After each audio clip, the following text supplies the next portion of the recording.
Hi, and welcome to Sand Shark Bites. I'm your host, James Duffy, alongside the Garth of my Wayne, Carlo Peruzza. Party on. What's up? How you doing? All right, so welcome back to the second edition of Duffy and Carlo Do Sand Shark Bites. We're trying not to mess it up as we have promised ourselves again and again. We're going to cover USCB sports and activities here on campus and what's happening around with our athletics programs. We got soccer, cross country, golf all in play. Softball's made an appearance this week, just sticking their head up for a minute to see what next year's going to look like, and we're going to roll right through them. So starting off with the people who do a lot of work out there, the cross country runners. They are out there running, and the weather's finally turning nice for them. And last week, they bring home a win from the Pacer Invitational up in Aiken. Sand Shark men's cross country, Sand Shark men's cross country, comes home with a win. They did pretty well, being led by Christian Slayton and Wesley Murphy, have both done well for them. And they brought home some hardware over the Georgia Military College. Women's team had a little trouble getting out there. They didn't look quite as good as the men, but it was a beautiful day for running. What do you got about the cross country? Anything you've heard? Yeah, one thing I really like about the cross country team is their coach, Coach Gaither. I mean, as soon as he came into this program, he's really done wonderful things for them, and we're always contenders now. And I mean, Larry Kimball was great too, but he's a legend. You can't knock big Larry shoes Kimball. to fill, but Gaither's he's doing a great job in it. Gaither has stepped up, and where Larry Kimball was one kind of a character, Coach Gaither is certainly another. And Gaither's a funny guy. He looks like he's a military sergeant out there. Drill instructor. He's out there at 5 o'clock in the morning running right with them and coaching them as he's running. I have a hard time just talking while I watch them run. But they're bringing home hardware and looking good, and fall is upon us. It is now October. And with that comes some men's golf, or men and women's golf are both on the road. This past weekend, we had some really great scores out of the men's team. They came in second in their first outing. But we have a champion already. We do have a champion. Newport Lafarachkit won the tournament. He shot 11 under, and I believe that was 4 or 5 strokes better than the second place finisher. He had one day where he was 6 under par. His second round was 66, and when I saw him the following whatever day I saw him on campus afterward, I said, "So how's the tournament?" He's like, we did really well, but we came in third." And he didn't even mention that he'd had one of the best rounds that we've seen here at USCB. Newport really is. He really is a good kid. He's a tough worker, hard worker, and he wants to win. And I mean, what I really like about Newport is he's really good. He'll finish in first. He'll have high scores. But he's more concerned about how the team finishes over himself, and I mean that really says a lot. And we're not putting him on camera and making him say that. No, that's just how he is. That's how he rolls. He's a good kid. He is. Women's golf did something else. What did women's golf do? They didn't are do playing as this well weekend. last They week. did not do as well last week. But they're playing the Innisbrook tournament now. The USCB Innisbrook. It's our invitational, the Innisbrook Invitational in Florida. And it's a little ways away, but it's still our invite. Come and play with us. We're in day 2 right now. Yesterday, Blanca Porto was the leader for the girls. And overall, men are tied for second, and women are in third. But there's still a lot of golf to play. Guess who's leading for the men? Guess who's leading for the men? Newport Lafarachkit. Newport Lafarachkit, one of the best names in all sports right now, I have to say. Where do we go from there? It's not as seamless without our previous host here, but we're going to get on without him. It's like going to a new bar and ordering a cocktail. It's like, hey, new bartender, same drinks, but it sometimes gets served a little bit differently. Right. Just speaking of one last thing on Newport, we're actually going to have Newport on the show next week. We're going to do an interview and sit him down, and we're going to talk about his success so far this season and just his success in golf here at USCB, and it should be a pretty good one. And thinking of interviews, we're going to have in just a minute, after we cover some soccer, one of our favorite coaches, Ed Heberling, will be on here in just a second. Carlo took him out back and had a few words with him here. So, but let's talk about what soccer's done since last we met. We went and played at Florida Memorial. And we got the W. We got the W, a late goal in the game. Haley Pena again, no surprise there. 7th goal of the year. 7th goal of the year. She's from a corner from Riley Olson late in the game, and that put the Sand Sharks up, and that's where it ended. Looking to even up our Sun Conference record this week with big game tomorrow. Big game. That'll be Wednesday. It'll be a couple of days ago if you're watching this on the Beaufort County channel. But I'll be commentating it. There That's you go. scary. That's Carlo taking over a lot of roles this year as an athletics employee for us here at the university. And so that'll be Wednesday night at 4, Wednesday afternoon at 4. We take on the Nighthawks. Woohoo! Should be a good one. Should be a great game, and looking to tie that up. We're seeing really great stuff out of our players this year. Absolutely. The coach is real proud of them. That we're real pleased. We're still hovering around that 500 mark. Looking to break it open here in the second half, as we are all about conference play right now. Right, absolutely. And I mean, as the season goes on, I believe this team's going to grow even more because we got some younger players, as we mentioned last week, Hannah Salas and Allison Schaefer. They're just freshmen, and they're already taking giant leaps. So, I mean, as the season goes on, they're going to get more experience, and it's going to help them throughout their USCB career, especially if we can make playoffs this year and give them some little playoff experience early. It'd be great. I mean, another person who's doing wonderful is Courtney Sherry. Yeah, taking over. We've had some had last a lot couple of of goal years. Last couple of years, we've had some trouble staffing that role, and we've had some people step up and really take a shot at being good in that position. And Courtney Sherry seems to be stepping in and doing a great job for us, and we're happy to have her. And if Moa's got to be her backup, then that's Actually. So last week on the Wednesday game against Warner University here, we lost it 1-0. But Moa actually played forward. Right. She had an excellent scoring chance.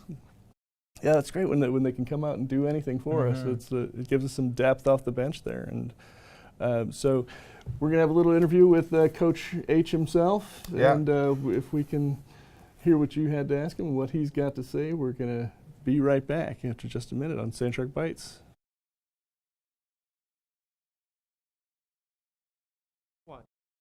I'm here with USCB women's soccer coach Ed Heberling. How are you doing, man? Doing well. How you doing, Carlo?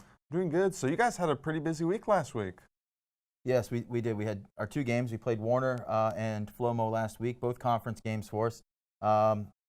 A little bit of a challenge against Warner.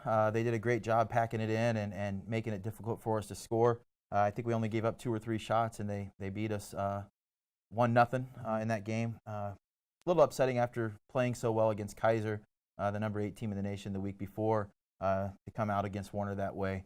But we were able to regroup. We went down to Miami and played on Saturday, and we played Florida Memorial.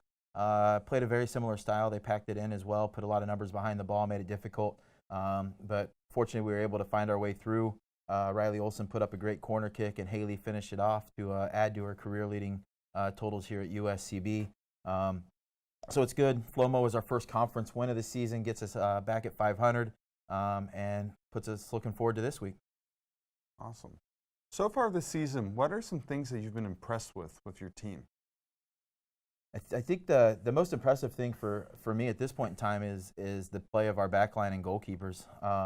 We've done an excellent job defensively, and that doesn't just start with the backline. That's our forwards, doing their work, the midfield doing their work. But day in, day out, we can depend on our backline and our goalkeepers to really get the job done. We've had some young players step up, do well, and a couple of our seniors showing some great leadership. It's been pretty good for the level of play that we've had. I would say that our back line is looking to be one of the strongest we've had here in my 7 years. Right. Compared to last season, do you think you guys have grown or improved at all? We've had some areas of growth. We've had some, areas we still need to improve upon. I feel like last year's senior class was a little more dedicated and ready to go and fired up and wanting to go out with a bang. I think our seniors could still step it up some this year.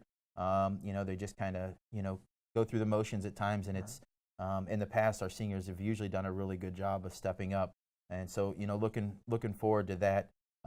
As a team, I think that we're a little bit closer. We tend to get closer each year as a team, and I feel like that's still there, which helps us out. And then also just our commitment to team play. you know, we're doing really well in the fact that we've reduced the number of shots that we're giving up, and we're, you know, the number of goals we're giving up. So as a team, we're doing very well. So I feel those are some of the strengths that we have that we can keep building from as we move forward.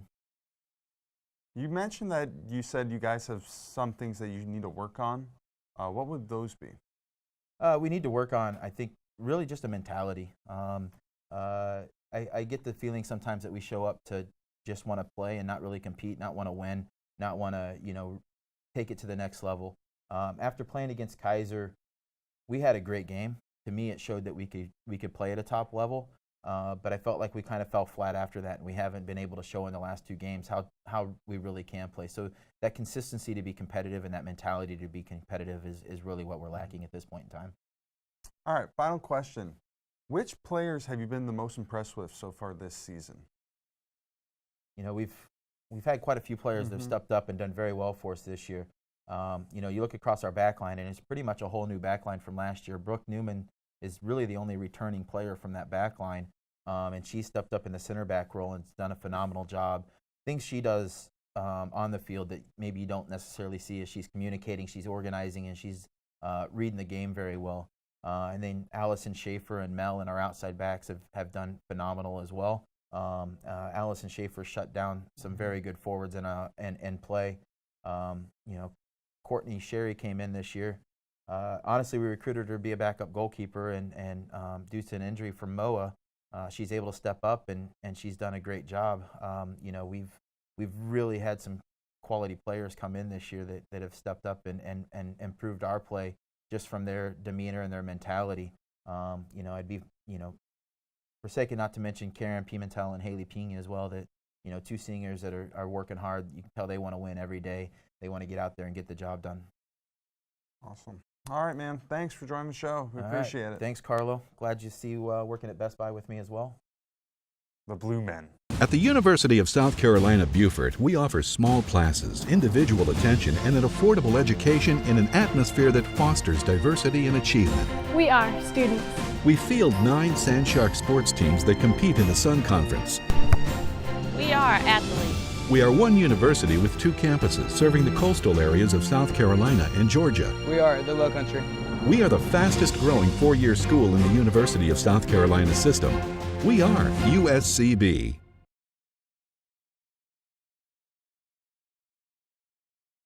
Nice job. First interview of the new season, of the new regime. Way to go. Way to color coordinate your shirts too. Yeah. That was a pretty important piece of that interview right there. Ed was saying that we look like the Best Buy, the Geek Squad guys or something. You too. But no, he's a great interview. Always full of energy, and he's got some great envisions for this team this year, and hopefully they'll be able to do well. And would like to remind you that all of the Sandshark soccer games are broadcast on Stretch Internet. You can go to uscbathletics.com, find Game Day Central, and they're free this year. So you can listen to my majestic, beautiful voice too. And that's so. Turn the volume off, put on Pink Floyd's The Wall, and watch some soccer. It'll be awesome. But anyhow, yeah. So that's free for you now. This year, you used to have to sign up for it. We're going to still ask you to become a Sandshark Club member, and you can find that on our website as well, uscbathletics.com. Keep looking around. We'll get you signed up, don't you worry. But other things to think about, the other ways we'd like you to participate, homecoming is next week. That's a big deal for us. We like our homecoming around here. We're trying to get more and more of our graduates to come home. We've got thousands of graduates now, where we used to have dozens of graduates, and a lot of our graduates have been athletes that have done their time here, and we'd like to see you come back for our homecoming match, which is Saturday the 14th. Kicks off at 1 o'clock. The Alumni Beer Garden will be open at 12:30. Yeah, so if you're not alumni yet, we'll see you next year. But we'd like you all to show up for that. But that is just the jewel in the crown collection, the royal jewels of what's going to be happening on that Saturday, where we're going to kick it off with the LK 5K 2.0. The Larry Kimball 5K, right? This is our second one. We're starting a tradition here, and so we've got a fun run that starts at 8:30. We've got a 5K that starts at 9 o'clock. Both of these also are free, so come on out and run just for fun. Certainly accepting donations here and there, but we'd really like to have feet on the ground here, coming out and supporting by your presence Larry Kimball and what he's going to be trying to do for the university, even though he's left us as a coach. He's really spending a lot of time fundraising for us, trying to get this track and field dream that he's got for USCB built. And I'm all about it. I'm in full support of it. So that's what we're going to be working on there. And then following that, if you've run your little heart out and you feel like taking a 15-minute drive over to Hardyville, watch some softball. Did you just pick your nose again on TV? No, scratch my eye. The alumni softball games. So we got softball players coming back that are going to play some of the new recruits. Yeah, here. those games are always a lot of fun. This will be, I believe, this is our third one. It's been a riot covering them in the past. That's a good time, and always great to see the alumni come back, and some of them bring their families with them, and there are these kids, these children now that are growing up that have come out of our softball ranks, and so that's going to be great. And then the final event for homecoming will be the game against the Ave Maria Gyrenes at 1 o'clock. And there'll be tailgating, and there'll be gifts and prizes, and people will be everywhere, and it'll be great. It's going to be a good one. I haven't checked the weather yet, but I'm just hoping for the best, right? And during that week of homecoming too, we'll be playing SCAD on the road. If you got some time, Wednesday night, game. That's going to be a great game. We love going down there. We always have a good crowd. The caravans down. And to see Sinead Byrne down there coaching as well, former Sand Shark turned SCAD B coach. No, she's got to get a job. You got to get a job. We can't employ all of our graduates here at the university, right? We only got so many jobs to give them, but we expect to see them come back when they can, and we rooting for the home team wherever the home team goes, right? So once a Sand Shark, always a Sand Shark, and now.